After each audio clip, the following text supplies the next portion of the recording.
আসসালামু আলাইকুম। আন্তর্জাতিক বিষয়াবলী আপনি যদি খুব ভালোভাবে বুঝতে চান, তাহলে আন্তর্জাতিক যে মানচিত্র বা পৃথিবীর যে মানচিত্র, সেটা সম্পর্কে আপনার খুব ভালো একটা ধারণা কিন্তু থাকতে হবে। এবং এই ধারণাটা যদি আপনার থাকে, তাহলে অনেক বিষয়গুলো আপনার জন্য সহজ হয়ে যাবে এবং অনেক প্রশ্নের উত্তরই আপনি কিন্তু খুব সহজেই করতে পারবেন। যেমন উদাহরণ হিসেবে আমরা যদি দেখি, ৪৪তম বিসিএসে একটা প্রশ্ন এসেছিল, কোন দেশটি কোন দেশটি ভেনেজুয়েলার প্রতিবেশী রাষ্ট্র নয়? এখানে অপশন হিসেবে ছিল গায়ানা, ব্রাজিল, বলিভিয়া এবং কলম্বিয়া। এখন আমরা যদি একটু মানচিত্রের দিকে তাকাই, এই যে এটা হচ্ছে দক্ষিণ আমেরিকার একটা মানচিত্র। এখানে আমরা যদি ব্রাজিলের মানচিত্রের দিকে একটু তাকাই, ব্রাজিল থেকে একটু উপরের দিকে একটা দেশ আছে ভেনেজুয়েলা।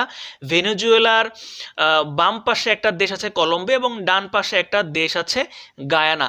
অপশনে কিন্তু এই তিনটাই ছিল, কলম্বিয়া ছিল, ব্রাজিল ছিল এবং গায়ানা ছিল, এবং যেটা আরেকটা অপশন ছিল সেটা ছিল বলিভিয়া। এই যে আপনি এখান থেকে হচ্ছে আসলে বুঝতে পারতেছেন যে যদি মানচিত্র সম্পর্কে আপনার খুব ভালো একটা ধারণা থাকে, তা তাহলে আপনার মাথায় খুব সহজেই চলে আসতো যে ব্রাজিলের প্রতিবেশী দেশ হচ্ছে বলিভিয়া, কিন্তু বলিভিয়া কিন্তু ভেনেজুয়েলার প্রতিবেশী রাষ্ট্র নয়। এই কারণেই মানচিত্র সম্পর্কে একটা খুব ভালো ধারণা রাখা গুরুত্বপূর্ণ। তো মানচিত্র কিভাবে পড়তে হবে, মানচিত্রের যে বেসিক, সেটা নিয়ে আমি শাহরিয়ার নেওয়াজ আজকে আপনাদের সামনে আছি। কিছু জিনিস আমরা একটু আলোচনা করব। শুরুতে আমরা একটু ইতিহাস যদি দেখি, যে পৃথিবীর প্রথম মানচিত্র কে এঁকেছিলেন, একজন গ্রিক দার্শনিক যার নাম ছিল এনাক্সিমান্ডার। তিনি প্রথম এই ধরনের একটা মানচিত্র এঁকেছিলেন পৃথিবীর। তিনি তখন কল্পনা করেছিলেন যে পৃথিবী অনেকটা এরকম সিলিন্ডারের মতো, এরকম এই সিলিন্ডারের উপরের যে মাথাটা, এইখানে হচ্ছে আমরা থাকি, উপরের মাথাটাতে হচ্ছে আমরা থাকি, এবং এইটার মানচিত্রে হচ্ছে এইটা, এরকম মানচিত্র হচ্ছে তিনি এঁকেছিলেন। এবং তিনি দেখেছিলেন এক পাশে হচ্ছে ইউরোপ, এক পাশে এশিয়া এবং এক পাশে লিবিয়া। এখানে তিনি ব্ল্যাক সি দেখেছিলেন এবং উনি এখানে মেডিটেরিয়ান বা হচ্ছে ভূমধ্য সাগর, সেটাও উনি এখানে দেখেছিলেন। তো এটা ছিল মোটামুটি প্রথম একটা স্বীকৃত মানচিত্র। এরপরে যাকে পৃথিবীর প্রথম ভূগোলবিদ বলা হয়, টলেমি, তিনি একটা মানচিত্র দাঁড় করিয়েছিলেন অ্যাক্সিডেন্টালি বলছি এ কারণে, টলেমি তার আগ্রহ ছিল রাশি নিয়ে, ওই যে সিংহ রাশি বা বৃশ্চিক রাশি, কন্যা রাশি, এগুলো নিয়ে টলেমির আগ্রহ ছিল। এবং উনি অনেক হাজার হাজার মানুষ থেকে কার রাশি কীরকম, উনি এরকম অনেক তথ্য উনি সংগ্রহ করেছিলেন, হ্যাঁ, অনেক অনেক জায়গা জুড়ে। তো উনি এদেরকে ট্র্যাক করার জন্য উনি একটা কাগজের মধ্যে কিছু ভার্টিক্যাল লাইন টানেন এবং কিছু হরাইজন্টাল লাইন টেনে তাদের অবস্থানগুলো উনি শনাক্ত করেন। এইভাবে উনি শনাক্ত করেন, এবং এইটাকে বলা হয় পৃথিবীর প্রথম একটা বৈজ্ঞানিকভাবে আঁকা একটা মানচিত্র, এবং এই কারণেই পৃথিবীর প্রথম ভূগোলবিদ বলা হয় টলেমিকে। তো এই গেল একটু করে হচ্ছে মানচিত্রের ইতিহাস। এখন আমরা দেখব মানচিত্রের বেসিক জিনিস শিখতে হলে প্রথমে আমাদের সামনে যখন একটা মানচিত্র থাকবে, আমরা প্রথমেই চিন্তা করে নিব মানচিত্রের যে উপরের দিকটা, সেই দিকটা হবে উত্তর দিক। মানচিত্রের যেই নিচের দিকটা, সেই দিকটা হবে দক্ষিণ দিক। এবং আমরা যদি উত্তর দিকে মুখ করে তাকাই, তাহলে ডান পাশটা হবে পূর্ব দিক এবং আমার বাম পাশটা হবে পশ্চিম দিক। অর্থাৎ ঠিক এভাবে আমরা মানচিত্রের যে দিকটা, সেটা আমরা চিহ্নিত করতে পারবো। এখন আসেন, আমরা যদি পৃথিবীর মানচিত্রটা দিকে খেয়াল করি, আমরা দেখব দুই ধরনের লাইন টানা আছে। একটা হচ্ছে শোয়ানো লাইন এবং আরেকটা হচ্ছে এই দাঁড়ানো লাইন। হ্যাঁ, এই যে এটা হচ্ছে দাঁড়ানো লাইন এবং এইটা হচ্ছে শোয়ানো লাইন। এই যে দাঁড়ানো লাইনটা, যেটা পৃথিবীর উত্তর থেকে দক্ষিণ দিকে চলে গিয়েছে এবং পৃথিবীকে পূর্ব এবং হচ্ছে পশ্চিমে ভাগ করেছে, এই লাইনটাকে বলা হয় দ্রাঘিমা রেখা। হ্যাঁ, দ্রাঘিমা রেখা। এবং যেই লাইনটা শোয়ানো আছে, অর্থাৎ সে অবসরে গিয়ে সে শুয়ে আছে, এই লাইনটাকে বলা হচ্ছে অক্ষরেখা। অর্থাৎ এরকম অনেক সমান্তরালে পূর্ব পশ্চিমে অনেকগুলো রেখা থাকে, পৃথিবীর এই সমান্তরাল রেখাগুলোকেই বলা হয়, সবগুলোকে বলা হয় অক্ষরেখা। এখন আসেন, যেই অক্ষরেখাটা পূর্ব থেকে পশ্চিমে পৃথিবীকে সমান, পূর্ব থেকে পশ্চিম দিকে গিয়ে পৃথিবীকে উত্তর এবং দক্ষিণে সমান 2 ভাগে ভাগ করেছে, এই রেখাটাকে বলা হয় নিরক্ষরেখা। এটাও কিন্তু একটা অক্ষরেখা। এই রেখাটাকে বলা হয় নিরক্ষরেখা অথবা বিষুবরেখা। বিষুবরেখা, এবং যেটা ইংলিশে বলা হয় ইকুয়েটর। তাহলে আমরা দেখলাম যে পৃথিবীর পূর্ব থেকে পশ্চিমে সমান্তরালে অনেকগুলো রেখা থাকে। এই রেখাগুলোর মধ্যে যেই রেখাটা পৃথিবীকে উত্তর এবং দক্ষিণে সমান 2 ভাগে ভাগ করে, সেই রেখাটাকে বলা হয় নিরক্ষরেখা অথবা বিষুবরেখা, এবং ইংলিশে বলা হয় ইকুয়েটর। এই যে এই রেখাটা হচ্ছে ইকুয়েটর বা বিষুবরেখা। এই বিষুবরেখার সমান্তরালে 23.5 ডিগ্রি, 23.5 ডিগ্রি উত্তরে, 23.5 ডিগ্রি উত্তরে একটা রেখা কল্পনা করা হয়। এই রেখাটাকে বলা হয় কর্কট ক্রান্তি রেখা বা ট্রপিক অফ ক্যান্সার। এই যে এখানে লেখা আছে ট্রপিক অফ ক্যান্সার, যেই রেখাটা বাংলাদেশের উপর দিয়ে চলে গিয়েছে, বাংলাদেশের উপর দিয়ে এই কর্কট ক্রান্তি রেখাটা অতিক্রম করেছে। আবার একইভাবে 23.5 ডিগ্রি দক্ষিণে আরেকটা রেখা ইকুয়েটরের সমান্তরালে চলে গিয়েছে, সেটাকে বলা হয় ট্রপিক অফ ক্যাপ্রিকর্ন বা হচ্ছে মকর ক্রান্তি রেখা। এবং এই ট্রপিক অফ ক্যান্সার এবং ট্রপিক অফ ক্যাপ্রিকর্নের মাঝখানের যে জায়গাটা, এই জায়গাটাকে এখানে সূর্য লম্বভাবে কিরণ দেয়। হ্যাঁ, এবং এই জায়গাটা কিন্তু পৃথিবীর এখানে হচ্ছে গরম মোটামুটি বেশি পড়ে, এবং তার ওই পাশে উত্তর বা দক্ষিণ যেখানে যাব আমরা, এখানে আস্তে আস্তে টেম্পারেচারটা কিন্তু কমতে থাকবে। এখন দেখেন,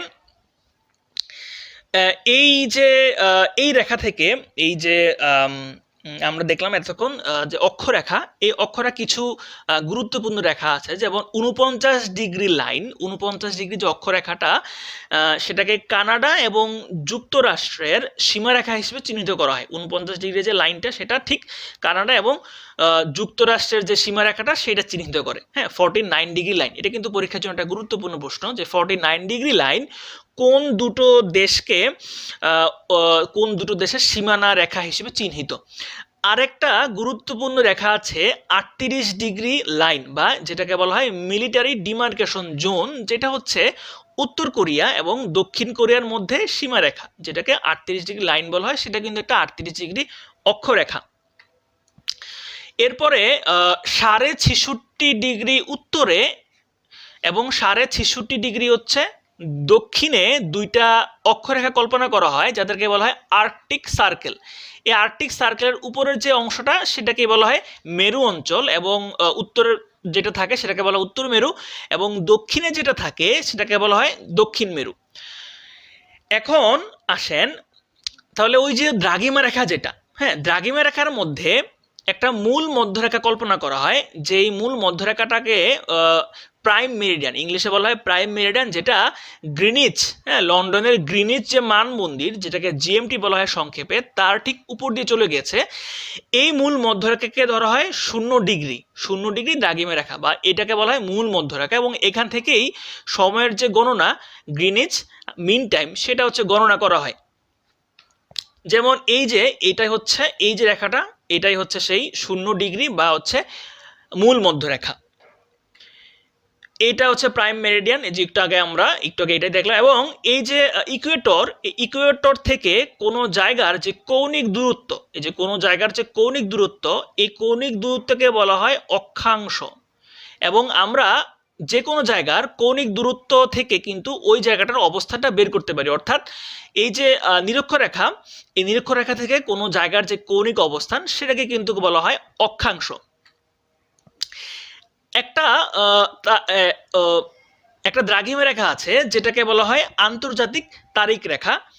সেটাকে কল্পনা করা হয় 180 ডিগ্রি রেখাতে। 180 ডিগ্রি রেখা থেকে এইটাকে বলা হয় আন্তর্জাতিক তারিখ রেখা। এবং এই আন্তর্জাতিক তারিখ রেখার যে পূর্ব দিক, এইখান থেকে আসলে দিনের যে গণনা সেটা শুরু হয়, এবং এখান থেকে ধরা হয় যে একটা নতুন দিন এখান থেকে শুরু হয়েছে। অর্থাৎ এই যে লাইনটা, এই লাইনটা যদি আপনি ডান দিকে যান, ডান দিকে গেলে আপনাকে একটা দিন কিন্তু বিয়োগ করতে হবে, এবং আপনি যদি এই লাইনটার বাম দিকে যান তাহলে কিন্তু একটা দিন আপনাকে যোগ করতে হবে। আবার এই যে আন্তর্জাতিক তারিখ রেখা, এই তারিখ রেখাটার অর্থাৎ এখানে যে মূল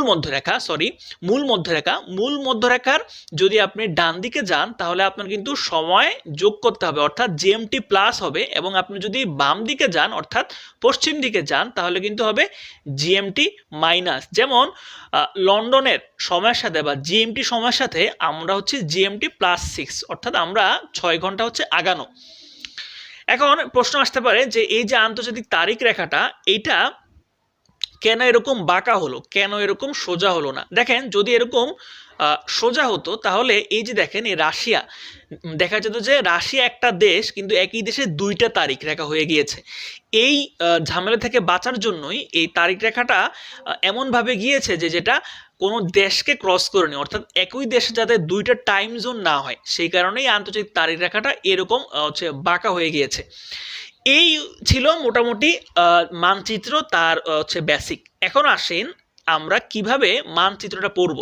এখন ধরেন আপনি পড়ছেন ইন্ডিয়া বা ভারত, আপনি মানচিত্রটা নেবেন, মানচিত্র নিয়ে আপনি একটু ইন্ডিয়ার ম্যাপটা দেখবেন। এই যে এটা হচ্ছে ইন্ডিয়ান ম্যাপ।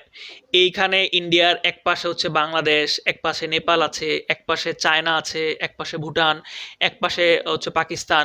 তাহলে ইন্ডিয়ার যে সীমান্তবর্তী যে দেশগুলা সেগুলো আপনি একটু দেখলেন।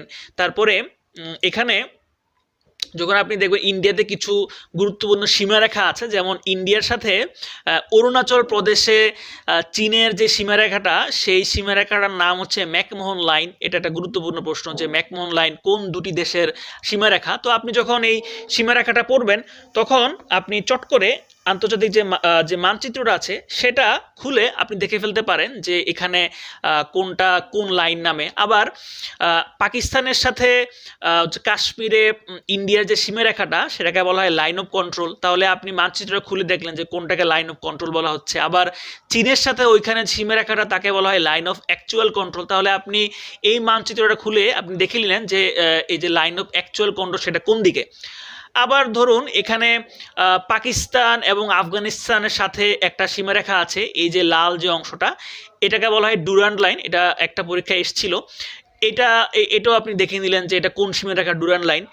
আবার ধরেন আপনি চীন পড়ছেন, যখন চীন আপনি পড়বেন তখন আপনি চট করে চীনের যে মানচিত্র সেটা আপনি খুলে দেখবেন যে চীনের আশেপাশে কোন দেশগুলো আছে। চীনের এক পাশে মঙ্গোলিয়া, চীনের এক পাশে নেপাল, ভুটান, ইন্ডিয়া, এখানে এক পাশে পাকিস্তান, ছোট্ট করে আফগানিস্তানও আছে। এবং চীনের সাথে এখন যে ঝামেলা হচ্ছে এই যে তাইওয়ান নিয়ে, এই হচ্ছে তাইওয়ান। চীনের সাথে এখানে তাদের যে ফরমোসা স্ট্রেট বা ফরমোসা প্রণালী দিয়ে আলাদা, এই জিনিসগুলো আপনি দেখলেন। হ্যাঁ, আবার যখন এরকম আপনি স্ক্যান্ডিনেভিয়ান যে দেশগুলো যদি আপনি পড়েন তাহলে আপনি মানচিত্র খুলে একটু দেখলেন যে স্ক্যান্ডিনেভিয়ান দেশগুলো কোন জায়গাতে আছে, আইসল্যান্ড কোথায়, নরওয়ে কোথায়, ডেনমার্ক কোথায়, সুইডেন কোথায়, ফিনল্যান্ড কোথায়, এগুলো আপনি দেখলেন। অর্থাৎ কথা হচ্ছে আপনি কিন্তু একদিনে বা 2 দিনে মানচিত্রটাকে আয়ত্তে আনতে পারবেন না। আপনাকে আস্তে আস্তে ধীরে ধীরে মানচিত্রটাকে আয়ত্তে আনতে হবে। এরকম পড়ার সময় আপনার যখনই এরকম একটা দেশের নাম পড়বেন বা এরকম কোনো স্থানের নাম পড়বেন, বা ধরেন আপনি কোনো প্রণালীর নাম পড়ছেন, তখন আপনি চট করে দেখলেন যে প্রণালীটা যে মানচিত্র সেটা কোথায় আছে। শ্রীলঙ্কা এবং ইন্ডিয়ার মাঝখানে দিয়ে চলে গেছে পক প্রণালী, তাহলে আপনি এটা মানচিত্র করে দেখলেন। এইভাবে আপনি যদি ট্রাই করেন আস্তে আস্তে মানচিত্রের উপরে খুব ভালো একটা দখল আপনি হচ্ছে করতে পারবেন। এবং এই মানচিত্র সম্পর্কে ধারণা নিয়েই অনেক প্রশ্নেরই খুব সহজে আপনি উত্তর করতে পারবেন। আশা করি আজকের যে ভিডিওটা এটা আপনাদের ভালো লেগেছে। আপনাদের সাথে ভবিষ্যতে বা সামনে কোনো দিন আরও নতুন কোনো টপিক নিয়ে আবার দেখা হবে। সেই পর্যন্ত সবাই ভালো থাকবেন, সুস্থ থাকবেন। আল্লাহ হাফেজ।